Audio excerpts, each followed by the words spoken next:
Hello, and welcome to Spindle City Straight Talk. I'm CJ. And I'm Chip. Welcome back, Chip.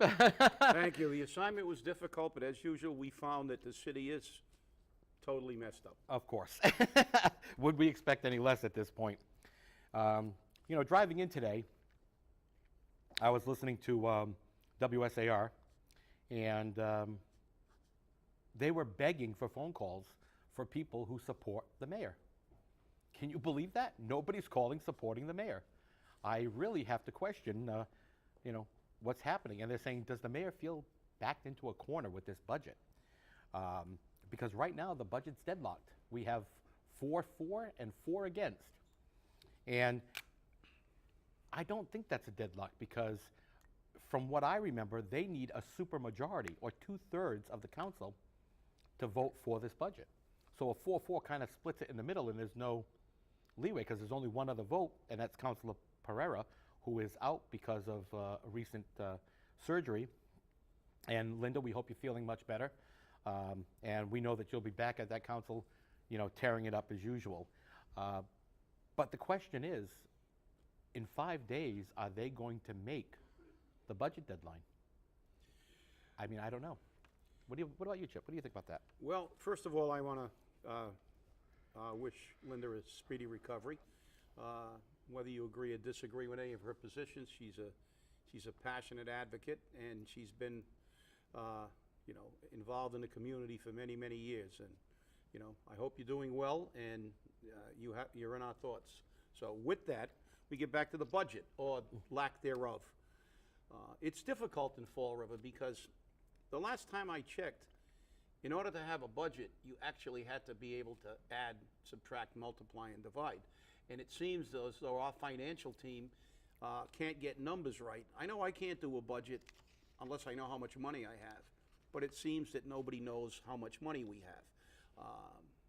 We have figures that change daily, some figures that change weekly, and virtually there's nothing that's that really is accurate. And as a matter of fact, the last show that CJ shouldered by himself and did a great job, by the way, I was dealing with missing money in the healthcare issue. And again, there's money that isn't accounted for. The city is supposed to keep 2 months of premiums for incurred but not reported claims, which is approximately $4 million a month in claims. What it costs, 25% is paid by the employees, so it's $3 million a month. So they should have $6 million set aside for incurred but not reported. But there was a startling discovery that there's only 1 month. So there's only $3 million available, not 6. So another $3 million is missing. Even though Blue Cross attempted to give them a break, they don't even have enough money to take it with a no-interest loan. So again, the questions continue to pile up because we get no answers with this financial team. All we get is questions. Well, yesterday during citizens input at the city council meeting, I said it very clearly. The people of Fall River have lost any faith in this administration, and especially into this finance team. When the numbers keep changing, how can you put anything on it? And a budget can't be what ifs and maybes and the financial, we got a windfall. It doesn't work that way. Shame on you, Kathy Ann Viveris, because on June 18th, Mr. Sullivan sent a letter out addressed to you, not to the mayor, not to Meg Mayo Brown, but to you, and said that the budget is not acceptable. It is not acceptable. As a matter of fact, you've been touting that $97 million for a school budget is acceptable. And the city school committee says, no, we need 99. And guess what?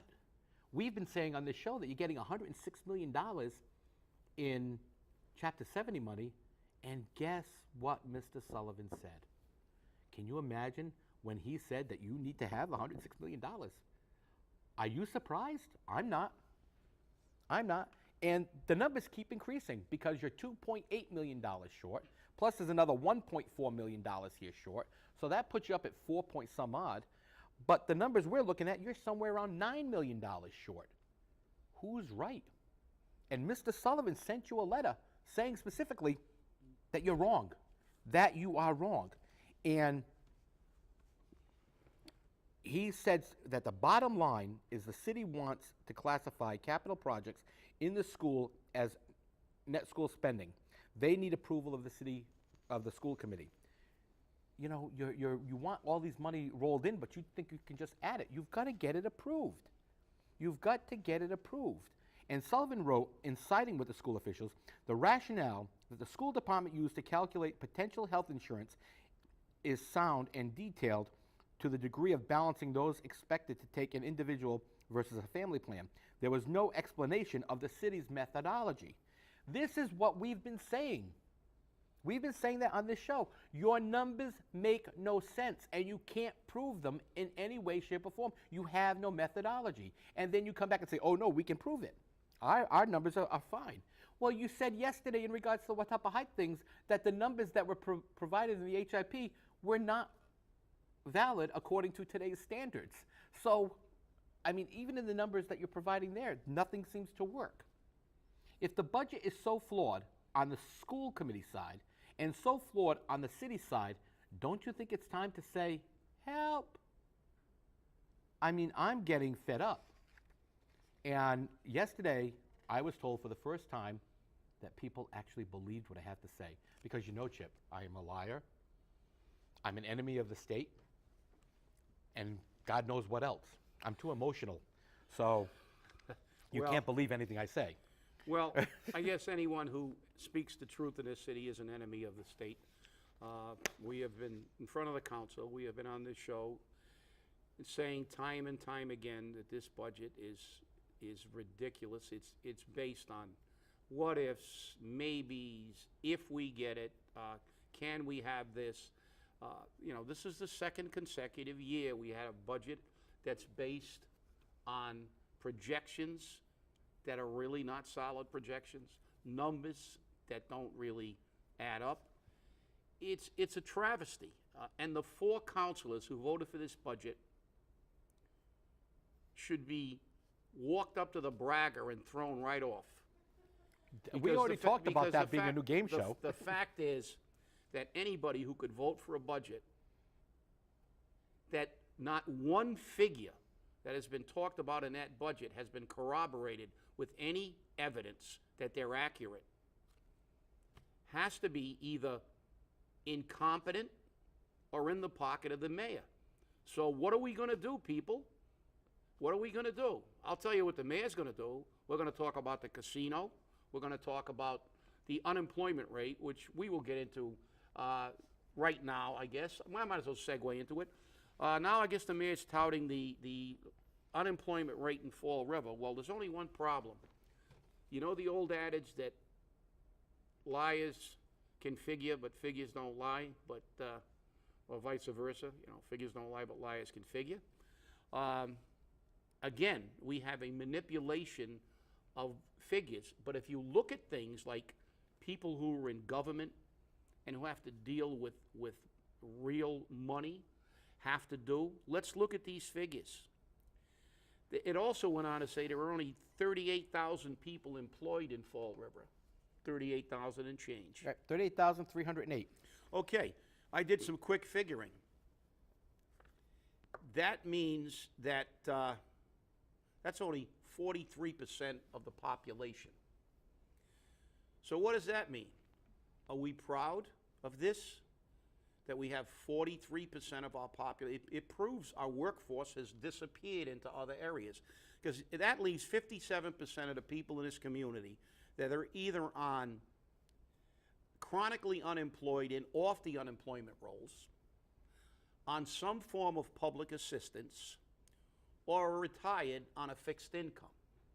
All of which means we have 50% of the people in this city who aren't working, who don't have a lot of discretionary cash, and who can't afford all these increases. So again, as we've said time and time again before the council, and we say on this show, they are destroying this city with taxes and no attempt to streamline government, and they continue to try to cover it up by diverting attention, talking about casinos and unemployment rates. Well, our unemployment rate, all you got to do is look around in Fall River. And the fact is that probably of the 43% that's employed, probably 38% are working at either a pizza place or a Chinese delivery place. So with that, I'll shoot it back over to you. Well, it's just interesting because the state is touting that our unemployment rate went from 11.1% to 9.4%. But how does 9.4% unemployed equate to 43 or whatever, 47% of the people or 57% of the people not working? So it's only 9%, but it's 57% of our population. And they also shrunk our people who can work from 42,000 and change, 42,555 people to 42,277 people. A difference of 3,000 people, it looks like, or no, excuse me, it's 300 people. So how come 300 people now don't have to work? I'll answer that question. And another segue. Another segue. Well, no, we can get it. It's part of this. Part of the thing that we've been saying. I've said on numerous occasions before the city council that our workforce is no longer exists to any degree. Anybody with any skills or education has had to move out of the city, and normally they also move their residents out of the city. But our population is still there. The reason is, I think you can read that, people. The mayor of Springfield says, stop sending refugees To the city. to the city. The problem is that our population has been increased by people coming in to go into public housing, and we face another public housing issue again with Watuppa Heights. But this is the problem. I have contended that if we had not had public housing and this attempt to recruit people to come in here who definitely don't contribute to the workforce, our population might be down in the 70s or high 60s. And that's a problem, people. The reality is they're showing that people just don't want to come to Fall River. No, and people who want to come here are looking for specific things. They're looking for a low crime rate. They're looking for a low drug abuse rate. And they're looking for good schools. Well, let's see. We don't have the low crime rate, although the city says we do. I mean, I just saw somebody who got stopped on the street by somebody with a knife today and asked for money. We don't have a low drug abuse problem in Fall River. As a matter of fact, we ship those people into Fall River for treatment, and then we give them a home here. And our school system, where they were just coming out of being monitored for their actions, now may go back into being monitored, because that decision is going to be made after this budget process. Because one of the things on taking them off monitoring is the resources available to them, which they don't have because the mayor took $9 million and spent it somewhere else, and we don't know where. But it's getting to the point that it's craziness. And, Mayor Dominic Sarno of Springfield said it very clearly. We've done enough. Stop sending us your refugees. Stop sending us your poor. The city's services in Springfield are so taxed from people coming in that don't have anything to offer but are leeches. And I know there are going to be people out there that see this program that are going to want to have my head on a stake and put it outside a government center. But you know what? The reality of the matter is that a lot of the people that come into the city, while they may be good people, and they need help, and we want to help everybody that we can, but you got to draw the line somewhere. At what point does helping all these people who need help becomes too much of a drain on the city? We've already exceeded that point. We found out yesterday, when they were talking about the Watuppa Heights project, which they want to have 26 units, 13 of them at 80% of the median income, and 13 of them at 50% of the median income. they want to make those available for low-income or affordable housing, and people buy their home, which I think is a wonderful thing, because if people buy a home, they're going to trust it. Instead of doing what the state wants us to do, and that's 50 units of rental property, which is just going to bring more people in. We were only required to do 100 replicated units, which is very interesting. How many did Fall River do? 325. So that means 325 more families come to Fall River for low-income housing. Just what I want, that's for sure. Our school systems get overwhelmed, our medical systems get overwhelmed, our social service systems get overwhelmed. We can't keep doing that. But again, Fall River at its best. And with that, I have to talk about our city council a little more, and I'm going to segue into this now. I was at the ordinance committee meeting on Monday, and I sat there through the whole meeting, and I have to talk about the vote on the water and sewer fees. This was amazing, Chip. You're going to love this. They get through all the discussion, and first off, we've always said that the city does not know what Cushing's rules of order are, and they don't know what any rules of order are. But Pat Casey came out and said, so by raising this 5 cents, you're not going to be able to do what you need to do to Terry Sullivan.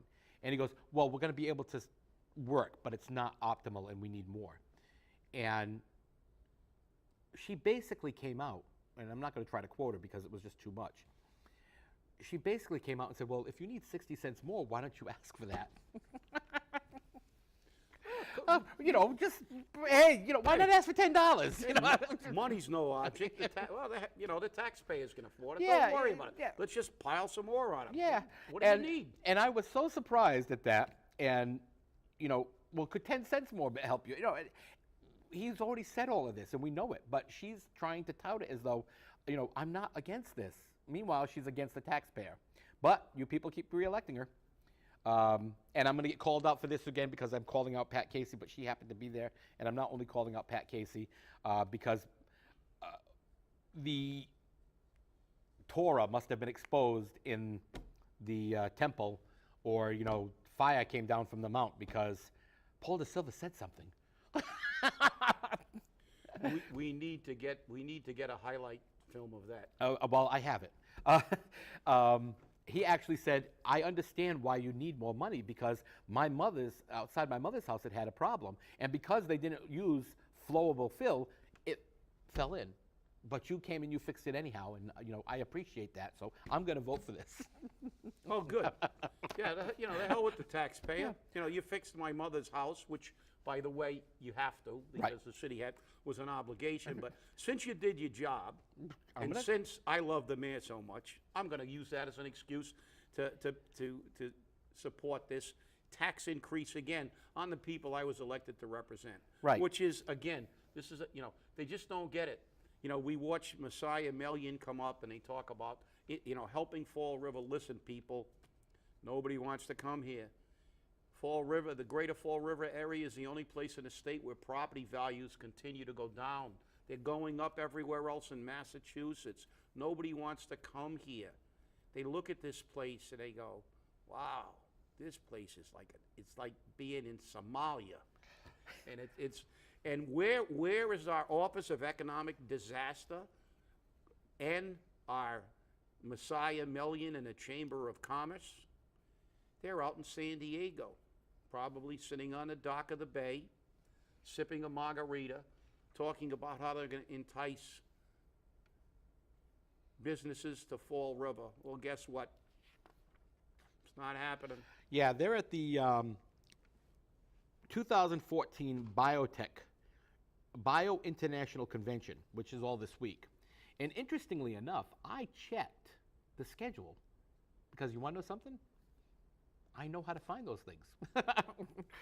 And nowhere did I see Ken Fiola there speaking about Fall River.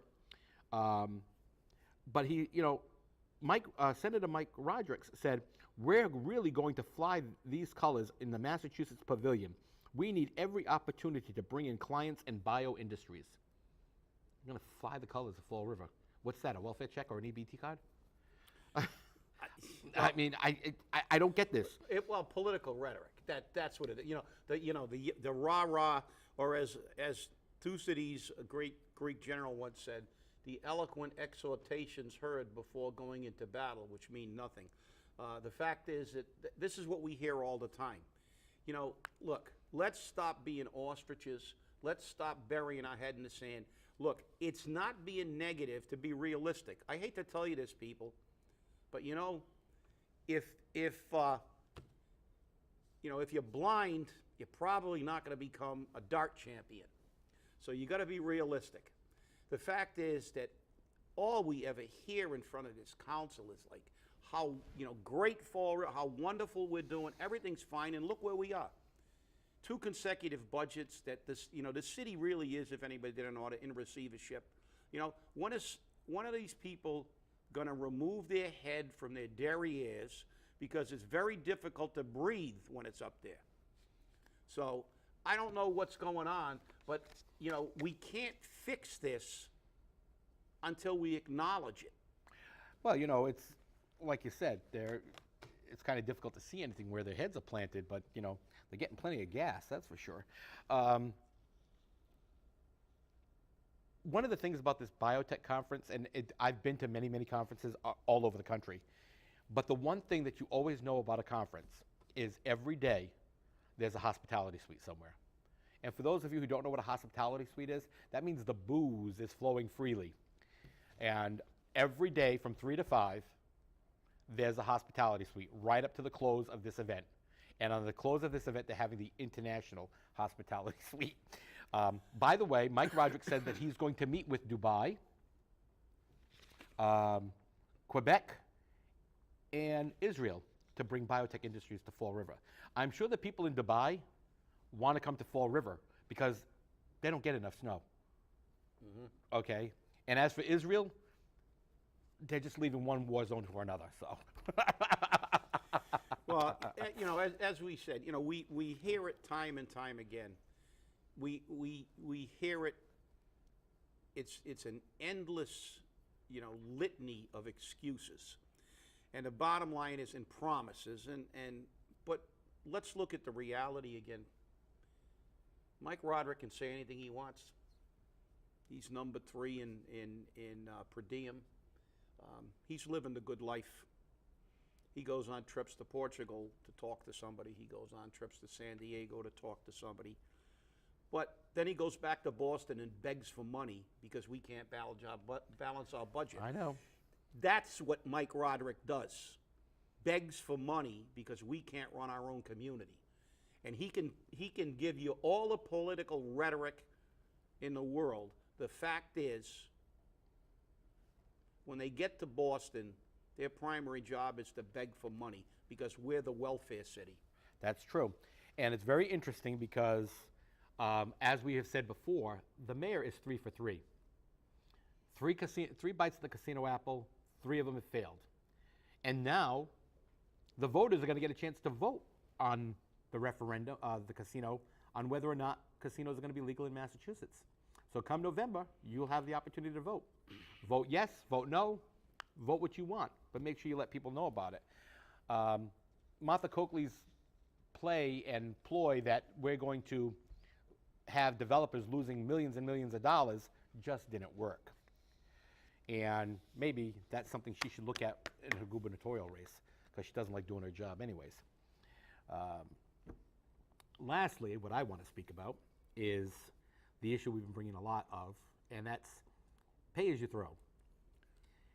The mayor now knows that we all know that this is a crock of crap. And they went so far as to have Waste Zero do a public policy on what people thought about pay as you throw. And can you imagine what they found? People love it. Wow. Yeah. People love pay as you throw, according to Waste Zero. So I have to say to myself, who are they asking? And it's very interesting because I spoke with a gentleman who used to work for DCM. And in DCM, according to him, they know that pay as you throw wasn't going to work. And as a matter of fact, he had made it very clear that he felt they should privatize. And of course, nobody wanted to privatize because I'll lose my pension, I'll lose this, I'll lose that. But interestingly enough, he believed they should privatize. And he gave me a lot of information, which I'm going to be following up on very regularly, about certain supervisors and people and what they're doing, what they're not doing. But one of the big things is that he took a retirement because he wasn't going to do it. He wasn't going to do it. He couldn't stay there anymore. Just couldn't stay there. And contrary to popular belief, and Kenny, we know this now because I verified it with a couple of sources over at TCM. Not only do trash collectors collect the trash, but sometimes they do road work. Sometimes they do pruning and yard work for the sake of the city. Not yard work for me, but and cleaning the on-ramps. Now that's all highway work, I thought. But waste management comes under pay-as-you-throw money, which means those people cannot work in those departments anymore. So, Kenny, just so you know, and I'm sure you do, and I have a great deal of respect for Mr. Pacheco. I always have. But all those Christmas ornaments that you like to put up, waste management people can't do it. All those banners and flags that you like to put up, waste management can't do it. So we'll be watching on how that turns out. And for the record, I'll say it again, I have privatized my waste removal services. Well, again, we have the old scenario of when you commission a study, the study always comes out in your favor. So Waste Zero, talk to the people. Well, I know many people who live in Somerset and Swansea where they have pay-as-you-throw, and not too many people like it. And the people of Fall River who pay taxes to get their trash picked up and are also paying for the bond that they had to get the barrels that they're going to put in, and now we're going to pay for the bags that they put in the barrels that, and the taxes they pay. They're paying 3 times again for that service. It is absolutely incredible. And I guess the answer to the shortfall in the school budget is maybe Fall River will be the first community that's required to triple bag. You'll have to put in your trash in triple bags and buy 3 bags instead of 1. And if you buy 9, you're going to have to buy 27. And that's going to be the way we make up our shortfall. So everybody, be as incensed as we are and get active. Yeah, you got to do something about it. Thanks for watching. And remember, keep watching us here at Spindle City Straight Talk. We're here to investigate your issues. Thanks for watching. Have a great day.